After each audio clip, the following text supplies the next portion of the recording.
Welcome to Pod Strangely Warmed. I'm Daniel Hawkins, here your host for this new podcast from the Central Texas Annual Conference. It's a conversation about the United Methodist history, as well as our hope for today and for tomorrow. Our hope in the midst of this podcast is you, like John Wesley, might have a moment in which you are inspired. Through Pod Strangely Warmed, your heart might be strangely warmed. As we begin this new season in this podcast, we are joining a conversation that Bishop Sines started, frankly, from the beginnings of his time with us here in the Central Texas Conference. A conversation about how we can be good ancestors, how we can hand off to the next generation a church that is both thriving and faithful. And so as we begin this conversation together, we are going to be featured. We're going to be having conversations with a number of the amazing ancestors that exist within our annual conference, those folks who have helped shape and form the church we have today, to hear from their wisdom, to hear from their heart, and to hear what God might be doing next in them and in us.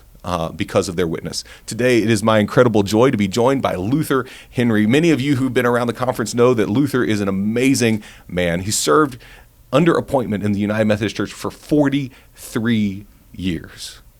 Can I get an amen on that? 43 years? Holy cow. What an incredible gift. Luther was a district superintendent in our conference, served on conference staff, general boards and agencies within the United Methodist Church, as well as a local church pastor. And as my friend Will Cotton said the other day, Luther is the man who is always the source of the wiser way. And so I hope that you know that we are in for a treat today. Can you situate us a little bit in what's going on in history as you're going to Atlanta to study and go on the pathway to become a pastor in the Methodist Church at that point, right? What's going on in history? What is it happening at that Atlanta is potentially an epicenter of, and where does that intersect your life and your journey? Okay. Well, let me give you maybe a couple of examples of some of the things that were going on at that time. I did have the opportunity as a student there in Atlanta. We often went to Ebenezer Baptist Church to Dr. King was serving there as a pastor with his father, and we got to meet with him and talk with him there. So I had that kind of experience. That's awesome. As well as to listen to him, his sermons that were totally related to the Bible and such as that. It was a great experience for us, and also it was an experience that allowed us to ask questions and to try to get some feeling and directions on all the things that were going on. In addition to that, I was going to tell you where it intersects personally with me during those times. In my travel to Atlanta, I never will forget one time I was on a bus, of course. I didn't have an automobile or anything like that. I was on a bus, and I was going to Atlanta. The bus pulled into the station in Montgomery, Alabama.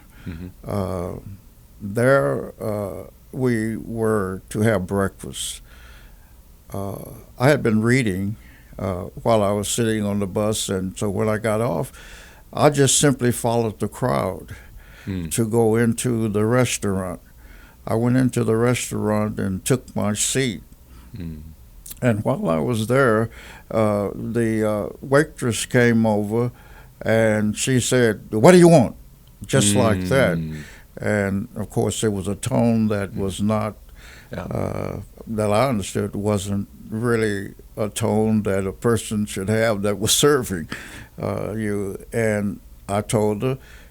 She went to get my coffee, and when she came back and with my food and coffee, she shoved it across the table at me.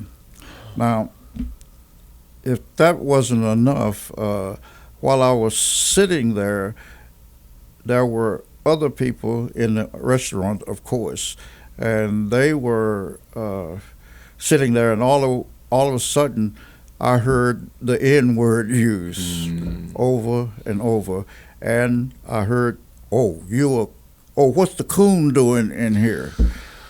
Things like that. It was just going over. That didn't bother me too much, other than the employees that were in the back. I noticed in the window where they come out to serve you, they were there, they were waving their hands and doing everything, and I couldn't figure out what was going on. I don't know. I guess I was just dense at that particular point. And so when I finished my meal, before I finished it, there were police officers standing in the doorway, and they were just standing there. And so I thought, what's that all about?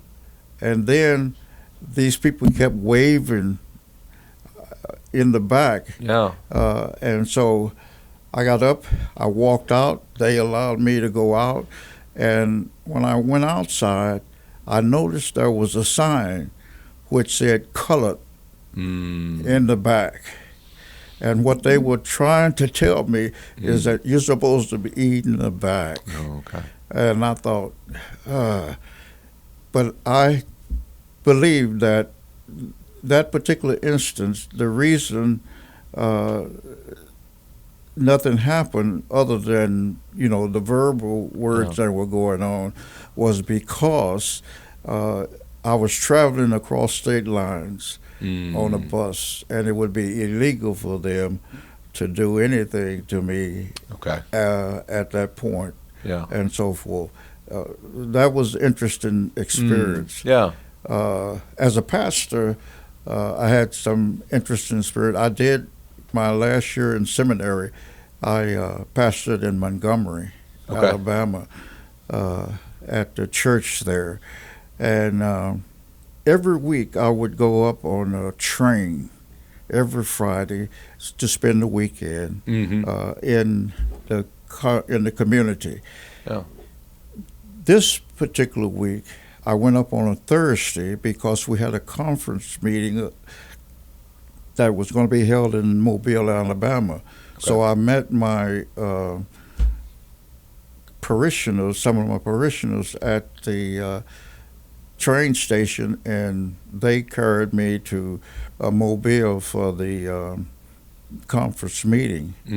Now, while we were gone those 2 days, when we returned, the place where I was had a room and stayed on the weekends, the lady was in a tizzy, I called it, when I got back, and we said, "What's wrong?" And she said, "The police have been here looking for you." I said, "What?" "Police have been here looking for you."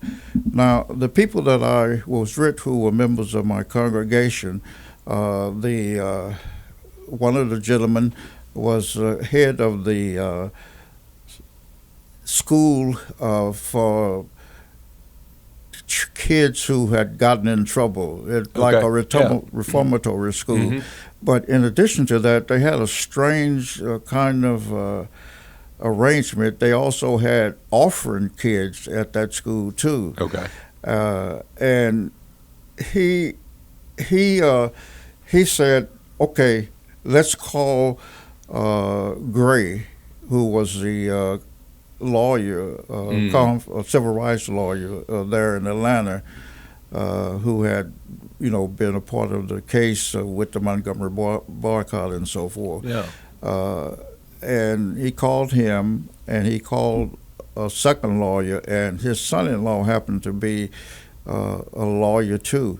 So the four of us, plus the three lawyers, the superintendent of the school, and myself went down to the police station to say, "Okay, here I am. What do you want?"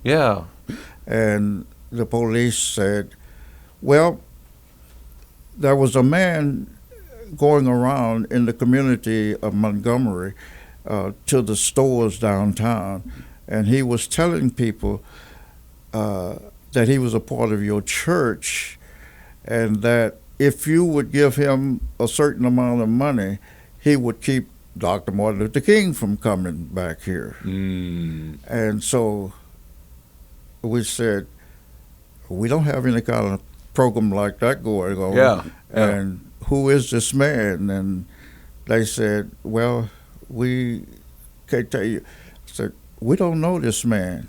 Yeah. We don't know who he is, where he's coming from, and Right. so forth. Well, they said, okay, well, we have the man in jail, and we will call you when he goes to trial or whatever. And so at that point, the parishioner that I had, who was over the school, said, you're going to spend the night out at our place. Okay. Yeah. And I said, why? I said, I'm not. He said, I know you're not afraid or anything like Right. that. He said, but people have been known to disappear, and we don't know we really don't know what's going on here. And so I did spend the night out there. But it was one of those kind of experiences that I walked into that I had no clue as to what was going on. Yeah. But somehow I was guided through that one again. So that's a couple of experiences that I had. Grounded you in the midst of that movement. And it's clear to anybody with eyes that our country's, growth through the civil rights movement and in response to institutionalized racism and personal racism, it has been imperfect. It's come in fits and starts over the years. And frankly, that has happened within the church too, or at least that's what I see when I look at the church, that we've had fits and starts there.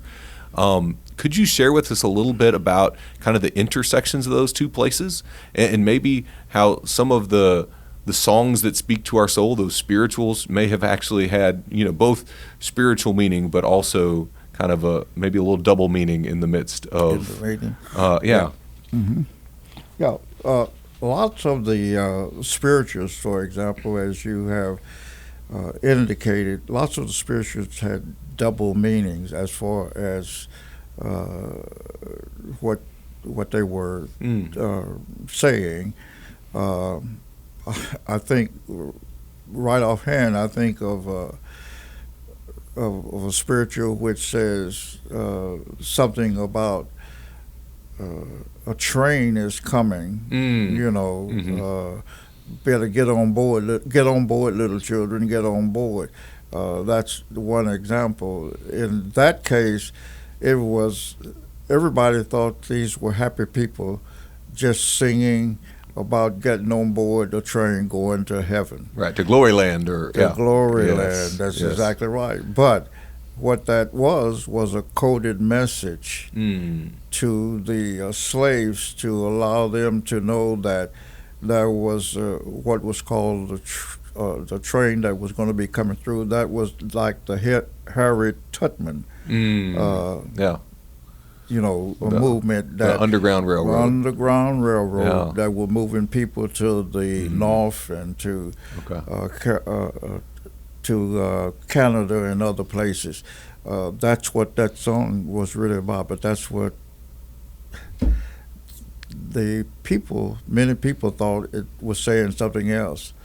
One of the things about some of the old spirituals is that it lifted people in a very interesting way. For example, they talked about golden slippers. When I get to heaven, I'm going to put on my golden slippers. And these were people who were, in most instances, barefooted in the cotton fields and other places. But what they visualized was that there would come a day when they would not be barefooted, but there will come a day when they would have slippers. But they're not going to be just ordinary slippers.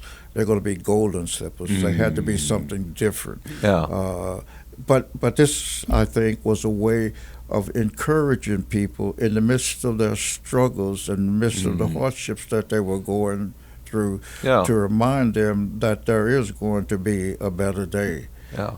Now, a part of that moved over into and continued with the civil rights movement, in the sense that, again, that was the motivation to allow people to know that things don't have to always be this way. Things are going to change. Somehow, out of all of this, in the midst of all of this, God is going to allow to make a difference. Yeah. I don't see it. You don't see it. It may be slow in coming. It may be slow in coming, but it's coming. But it was a way of encouraging people to don't give up. Just keep going. That kind of thing. Well, and I think when we think about the civil rights movement, it so often gets framed and taught as a, political movement within the United States. But the epicenter of that political movement was the church. Yes. And the Church of Jesus Christ that believed that God's preferred future isn't just about heaven. It includes heaven, but it's not just about heaven. But it's that moment in the Lord's Prayer, right? We say, God, your kingdom come, your will be done. May earth be like heaven. Right.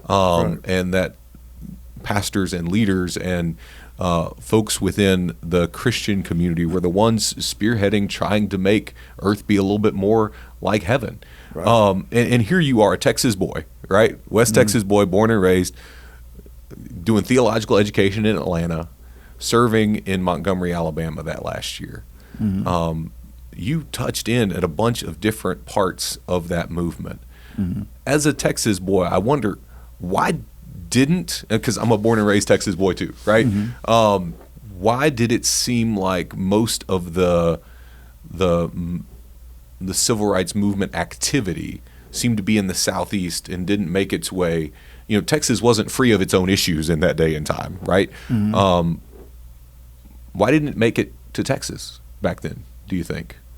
Or at least in the big organized systemic ways? Or am I just ignorant to a part of our history that no, it did not make it. That goes back a little further, after Abraham Lincoln's address, when the slaves were freed. It was quite a period of time before that word reached Texas. And the South, part of the South area. That's why we have June the 19th. Yep. Is because it was on June the 19th, after a period of time, that finally the word got that you're free here. Yeah. And we need to celebrate that. And I think that part of the reason it was not quite as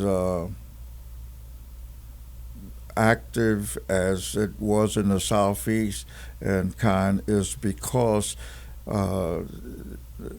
maybe because of the you didn't have the aggressive intentional movement of people in this area to make a difference. Why that is, I can't really tell you why that happens like that. It's just one of those things. It was very apparent in this area, for example, in Texas. There were all over Texas in those earlier days water fountains that said colored and white water fountains. Colored and white restrooms and so forth. And we weren't able to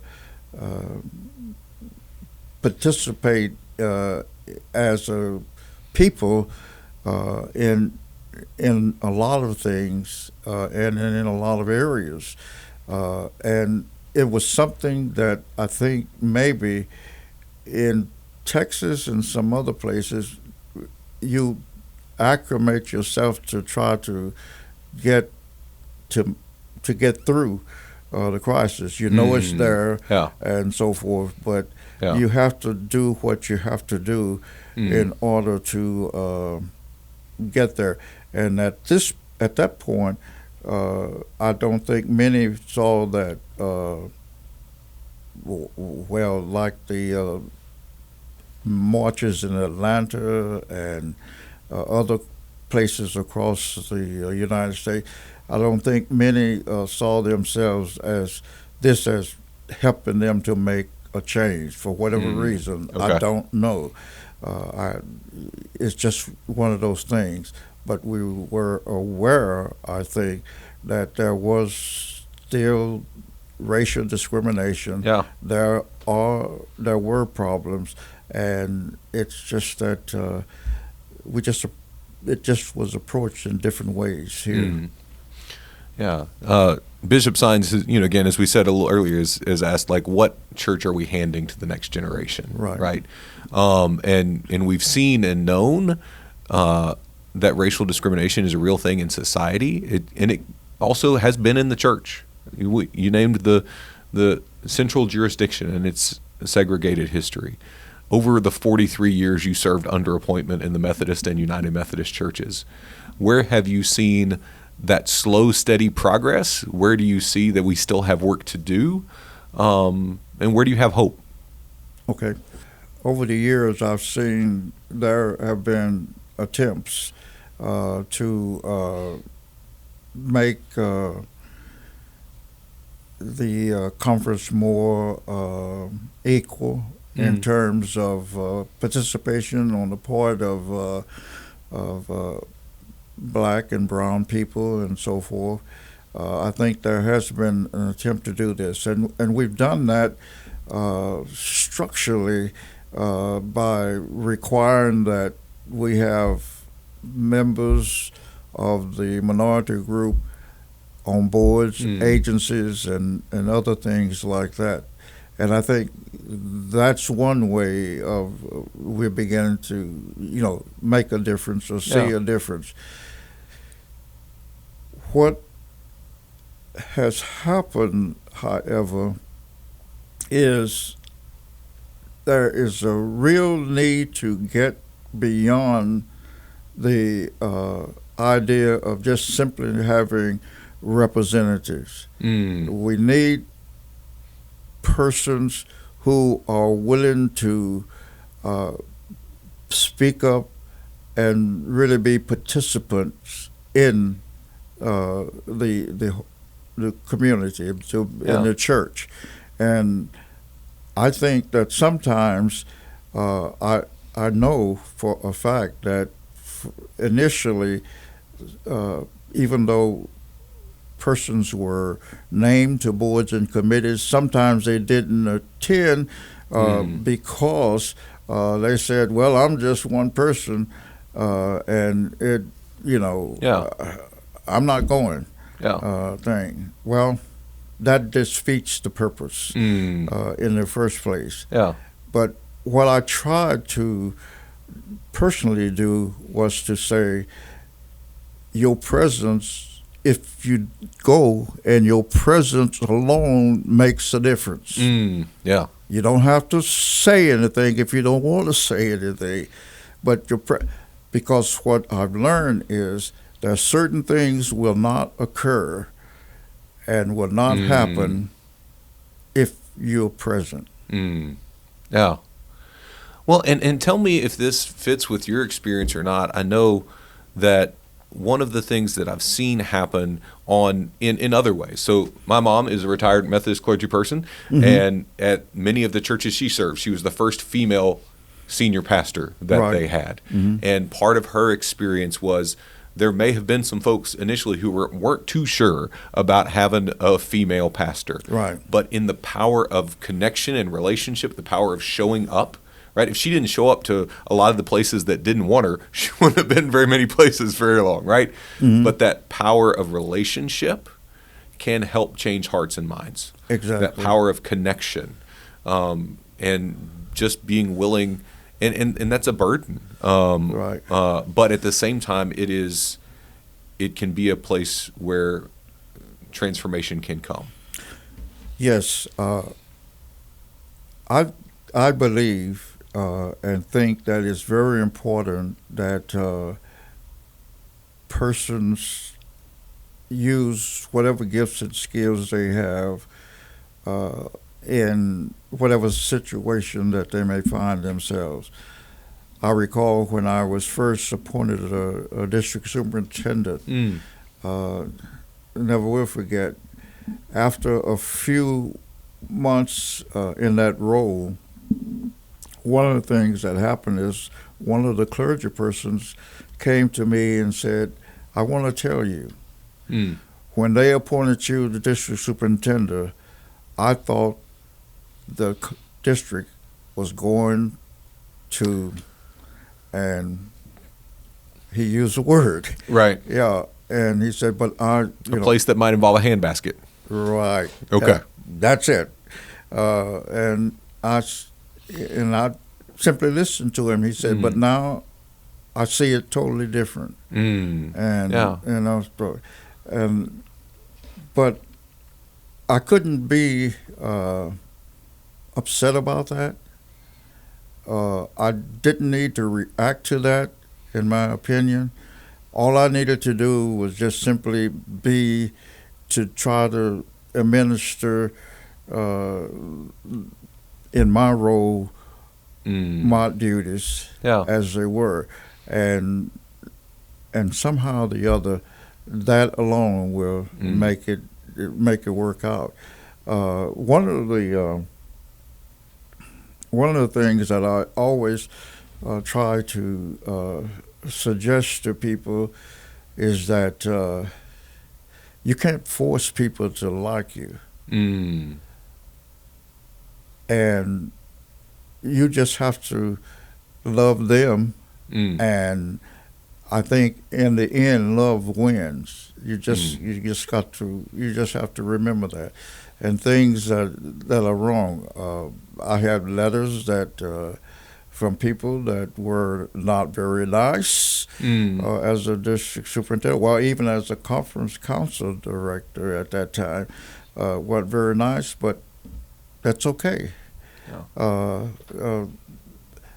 know that from within, that's not my problem.